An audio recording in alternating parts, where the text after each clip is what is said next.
Hello everyone, the Vespiqueen challenge was fun, but having access to setup move and heal move made it a lot easier than I expected.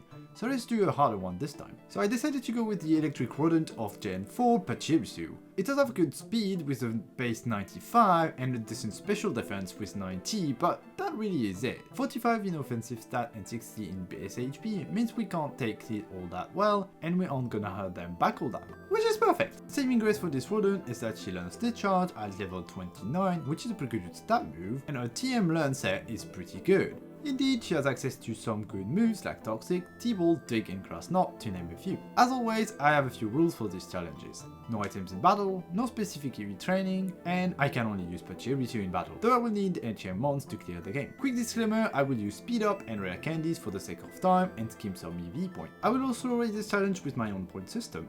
If I can't beat the game at level 100 then I lose. If I use cheese strat, the challenge is failed.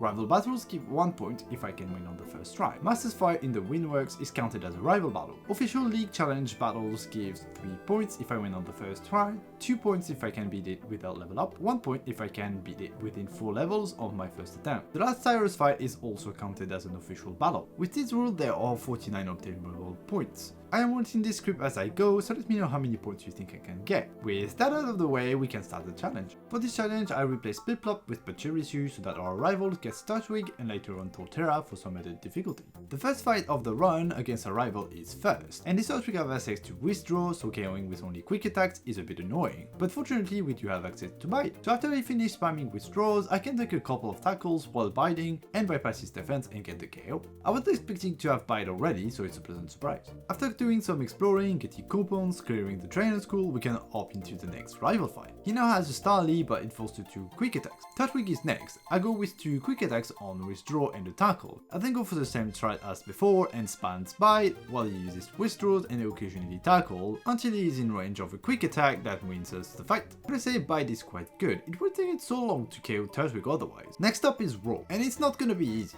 Pachirisu is quite frail, and my only way to pass his Geodude and Onyx is Bite, and thus at level 14, I can't win. I was expecting this. I think it might be possible at this level, but unfortunately it would require an Orange Berry, which I can't find at the moment. To make matters a little worse, Pachirisu has a modest nature, which is probably gonna be great later on since it will have access to special moves, but right now it means I do even less damage. So I try again at level 16 and 18, but no dice. And it's not even close. I do manage to reach Cranials once, but with so little HP that it's impossible to win.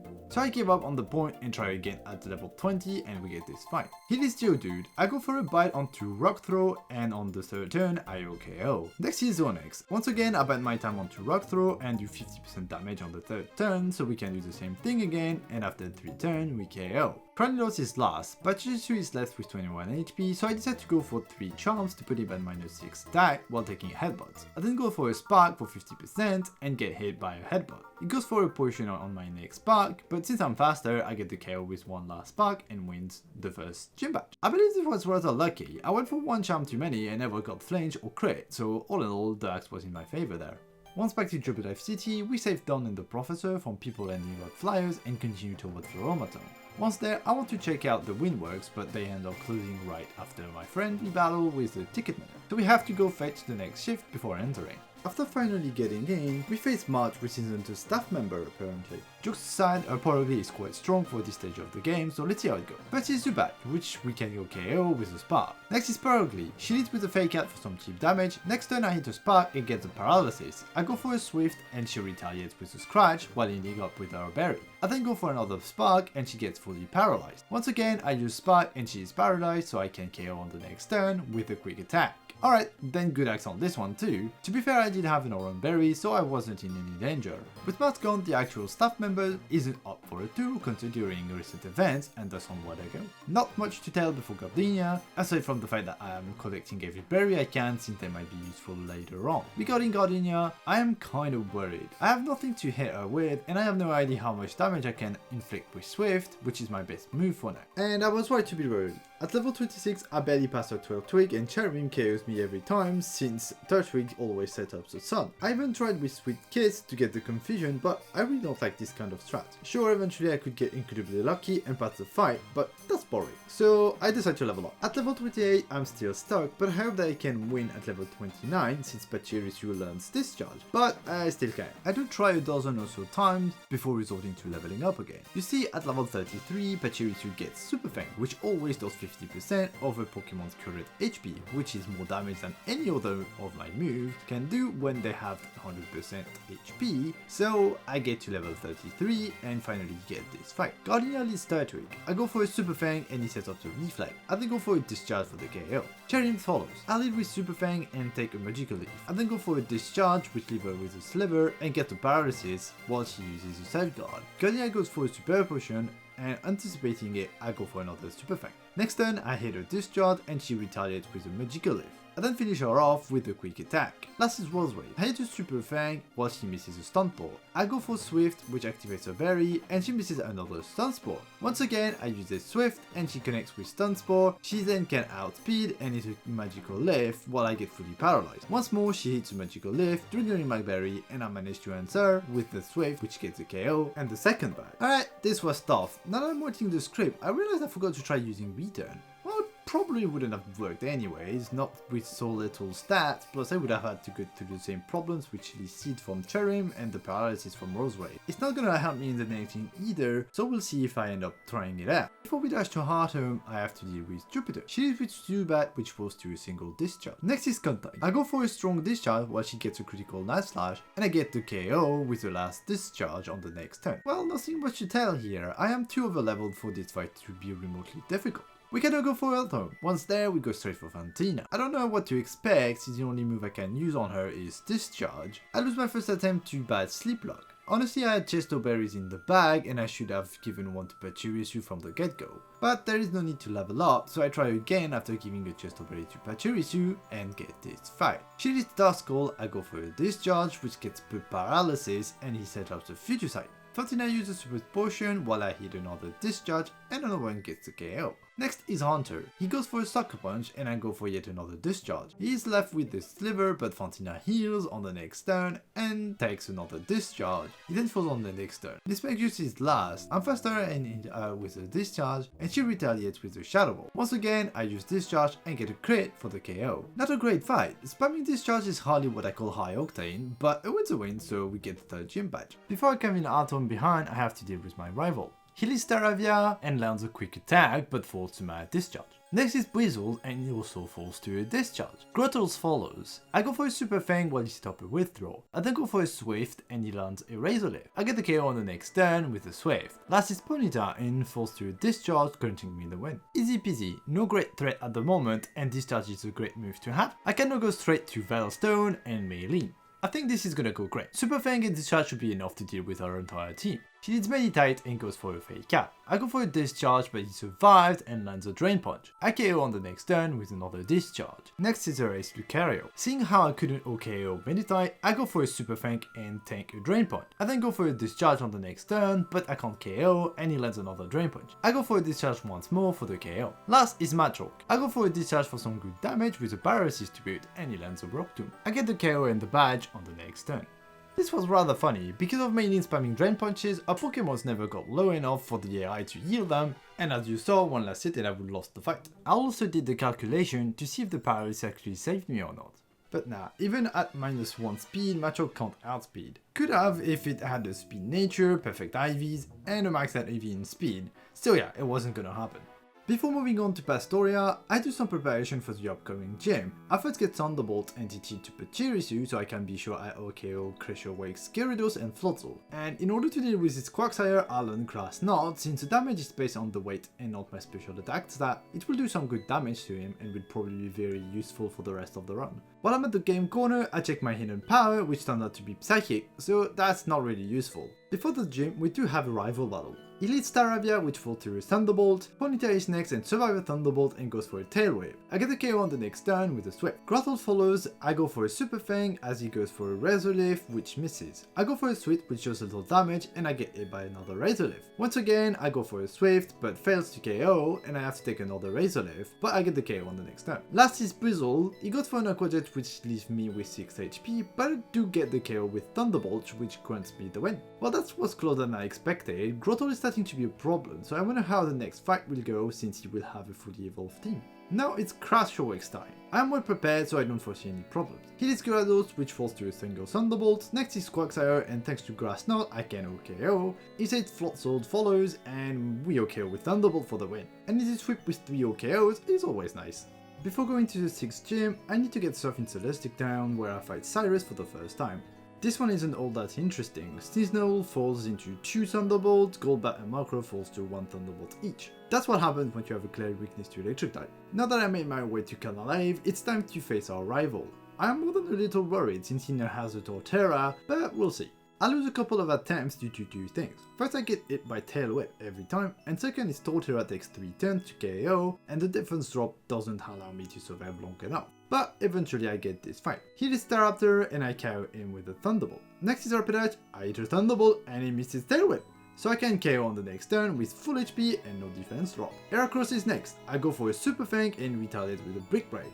I then go for the KO with a Thunderbolt that also crits. He says Torterra follows. I go for a Super Fang and he hits a Razor Leaf. I go for Grass Knot and he lands another Razor Leaf which triggers my berry. I can no KO on the next turn. Last is Floatzel, which falls to 1 last Thunderbolt. Well, I was starting to think I had to level up before beating him. Next is Byron. I'm not worried, I have Grass Knot to deal with Steelix and Bastiodon, which are the biggest threat. My first attempt was so close, but the next ones aren't. I got axed a lot by 3 attacks from his Magneton. If Steelix hits an Earthquake, I can't win, and Grass Knot doesn't do as much damage to Bastiodon I was hoping it would. So I have to level up a bit and try again. At level 54, I managed to get this fight. He leads Magneton. I go for a Super Fang and he hits a Metal Sound. Next turn, I go for another Super Fang and he hits another Metal Sound. I go for the KO on the next turn with a Thunderbolt. Next is Steelix and I get a critical Grass Knot for the KO. Last is Bastiodon. I go for a Super Fang which triggers his berry and he goes for an Iron Defense. I then go for another Super Fang on the Taunt. I go for Grass Knot which doesn't do much and he lands a Stone Edge. I go for another Grass Knot on his Hyper Potion. Next turn, I land the Super Fang while he missed the Stone Edge. Once more, I land the Grass Knot and land the Stone Edge. I then go for last Grass Knot and get the KO and the win. Well, that was lucky. Getting the crit helped and he missed a bit, so considering the first attempt as well, it might have been a RNG fight all along. But well, I won and on we go with the challenge. Now that I have the badge, it marks the start of the New Galactic phase of the run. Honestly, the commanders are way too weak, so I'll just say this. Easy Thunderbolt sweep. I have to go all the way to Snow Point to face Candice. I really doubt this fight is gonna go well. She has a Pilus one which has Earthquake, and I have nothing to pass a Bomber Snow.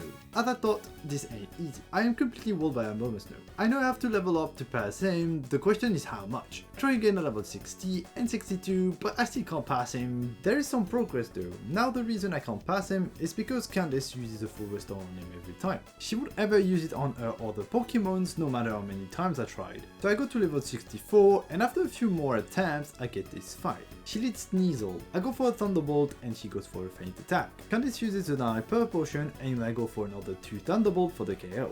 Next is Pilus one. I go for a Grass Knot and he sets up Hail. She won't use her full restore, so I KO with another Grass Knot. Ice Bomber Snow is next. I go for a Super Fang on his Wood Armor, which activates my berry. I then go for a Thunderbolt and he KOs himself with the Wood Armor recoil. Last is Frost Blast. I go for Thunderbolt and she uses Double Team. Fortunately, I connect with my Thunderbolt for the KO and the win. Alright, this Bomber Snow was a pain to deal with. In all honesty, I knew at some point I could skip a healing turn and KO with recoil damage, but I was expecting it to take a lot longer than that to get the RNG for it. And if you're wondering, yes, Thunderbolt is the best move in that situation. It is resisted, but stat 95 base power is better than the 60 base power for Swift, although it is only a 1 or 2% difference. So now I have to go through the Galactic HQ. The Cyrus fight isn't hard at all. I did lose the first attempt because his Sneasel got a freeze until I lost, but the second attempt is a T-Bolt sweep. Double Battle Rod Spear Pillar is also pretty easy, so let's jump straight into the last Cyrus fight. His team is very weak to Thunderbolt, so it's gonna be easy, probably. He leads Houndoom, I land the Thunderbolt and I get hit with a Flamethrower. Next turn I get the KO with another Thunderbolt. Next is Gyarados, which falls to a single Thunderbolt. His Ace Weavals come next and lands a Fake Out. I then go for a Thunderbolt and take an Ice Punch. Both are very activate on this turn. Once again, I go for T-Bolt and he goes for Ice Punch. He uses a full restore, which allows me to get the KO thanks to better damage roll on my Thunderbolt. Honchkrow follows and falls to a Thunderbolt as well. Crobat is last and guess what? It falls to a Thunderbolt. Well, Cyrus is too easy with an electric type move. Giratina is left to deal with, so as the hero of the story, I bravely run away. Anyway, on to the last gym, shall we? Volcano might be tricky since 2 of these 4 Pokemons can nullify my Thunderbolt, and I don't know how much damage I can do without it. I do have an ace up my sleeve, but I'll try without it first. So, try I did, and I can't win. The paralysis is annoying, and I can't avoid it even with the berry, so it's time to reveal my trump card, the TM for Dig. I doubt the damage will be enough to OKO any of these Pokemons, but it might be what I need to avoid the second Thunder Wave from his Jolteon. And sure enough, I get the winning fight. He hits Jolteon, I go for a Dig, dodging the first Thunder Wave, but he does connect on the next turn. Thanks to my berry, I can heal the paralysis and get the KO with another Dig. Second is Raichu, I go for a Dig and barely miss the KO. He heals up as I go for another Dig, which this time is far from carrying as he lands a Focus Blast. I then go for a Grass Knot for the KO. His Ace Electivire is next. I go for a Super Fang while he lands a Fire Punch. I then go for a Dig for the KO while dodging a Giga Impact. Last is Luxray. I hit a Super Fang and he retaliates with a Crunch. I can then go for a Dig that leaves him with a Sliver and I go ahead with another Crunch. Volkner heals as I go for a Grass Knot thinking he had no potions left. I go for a Super Fang next and he lands yet another Crunch, leaving me with 2 HP. I can get the KO on the next turn with the Dig and thus winning the Ace Gym Badge. Aside from the misplay that could have forced me to make another attempt, it went pretty well. I'm guessing that with an attack nature or maybe even a neutral one, I could have gotten OKOs with Dig, but as long as one of my moves can do a decent amount of damage, I am guaranteed a 2 or 3 hit KO thanks to Super Fangs anyways. Now for the final leg of this challenge, but the last rival fight is gonna be hard I think. It will depend on how easily we can pass Torterra and Snorlax. Well, now I can tell you, we can't pass them. At least not at level 74, so I try in increments of 2 levels, but I still can't win. You see, there's a few problems. First is Torterra. I need at least 2 turns to KO, so he always lands an Earthquake. The second is Snorlax, which also have access to Earthquake, and he will use it before he uses Rest, which actually allows me to KO without taking any more damage. Third one is Heracross. I need to turn to KO, so I take a close combat. And even if I survive, I'm left in range of Floatzel and his Aqua Jet. So I need to get to level 80 to actually pass it, and it does take a few attempts. Kill his Staraptor, which falls to a single Thunderbolt. Next is Torterra. I go for Grass Knot for crit damage, and he hits an Earthquake. I can then KO on the next turn. Snorlax follows. I go for a Super Fang, and he goes for Earthquake, triggering my berry. On the next turn, he goes for a Rest, and since I miss a Super Fang on the first rest, I can't KO, and he wakes up just to rest again, but I can then Super Fang and need another 2 Grass Knots to KO him. Heracross follows. I go for a Dig to do some cheap damage. On the turn, I damage him, he lands a short close combat. But 1 Thunderbolt is enough to KO on the next turn. Floatzel is next and he falls to a single Thunderbolt. Rapidash is last, I go for a Dig and he misses a Fire Blast on the damage turn, which allows me to finish the fight with the Thunderbolt. Finally! I'm getting very worried here. Well, I have another problem though. You see a lot of Pokemon in the league as Earthquake, either as a stab or as coverage, so aside from Aaron, I don't think it will be easy. On to the Elite Four. Aaron is first, he leads the Mega and falls to a single Thunderbolt. Next is Heracross. I go for a Dig and take a Mega Horn on the damage turn, and I go for Thunderbolt and take a Night Slash, triggering my berry. Aaron heals and I land 2 more Thunderbolts to KO. Vespiqueen follows and falls to a single Thunderbolt. Scizor is next, I go for Super Fang while he goes for an next Scizor. I can KO on the next turn with a Thunderbolt. He says Drapion is last. I land a Super Fang while he hits a Cross Poison. Next turn I can land a Thunderbolt for the KO and the win. Aaron is super easy. However, Bertha isn't. A Gliscor completely walls me, so I have to try again at level 82. Even then I can't win, so after some thinking I checked if I could use a Shuka Berry. This berry can halve the damage of a ground type move. And yes, I can since they are technically available before the post game. And with my new berry, I try again, and still fail a bunch of time. You see, the problem is a Whiscash now.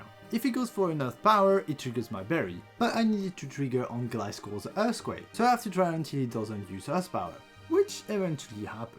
He leads Whiscash, I go for Grass Knot while he sets up a Sandstorm. I can then KO with another Grass Knot. Hyperdon, Golem and Rhyperior all fall to a single Grass Knot. Last is our dreaded Gliscor. I hit Super Fang while he goes for an Earthquake that gets weakened thanks to my berry. I then get lucky and get a critical hit Grass Knot for the KO. And yes, the crit mattered. After calculation, I can't survive a second Earthquake and I needed another 2 Grass Knots to KO. This is scaring me. I honestly think that Cynthia's Garchomp will be a nightmare. Freeze is next and surprise, I get him on the first try. He leads Houndoom, I go for a dig and take a flamethrower. He then uses a full restore as I use 2 Thunderbolts for the KO. Next is Infinite. I use Thunderbolt and he lands an Earthquake which triggers my berry, healing me. On the next turn, another Thunderbolt gets the KO. Flareon follows and I get a lucky critical Thunderbolt and KO. Rapidash comes next. I land the Thunderbolt while he set up the Sun. I can get the KO with another Thunderbolt. His 8th Magmortar takes his place. I land the Thunderbolt while he uses Solar Beam. We do the same thing again, triggering his berry. One last Thunderbolt gets me the KO and the win. This was so lucky. The crit on Flareon and the 2 turns of Solar Beam are the only reason I won this fight.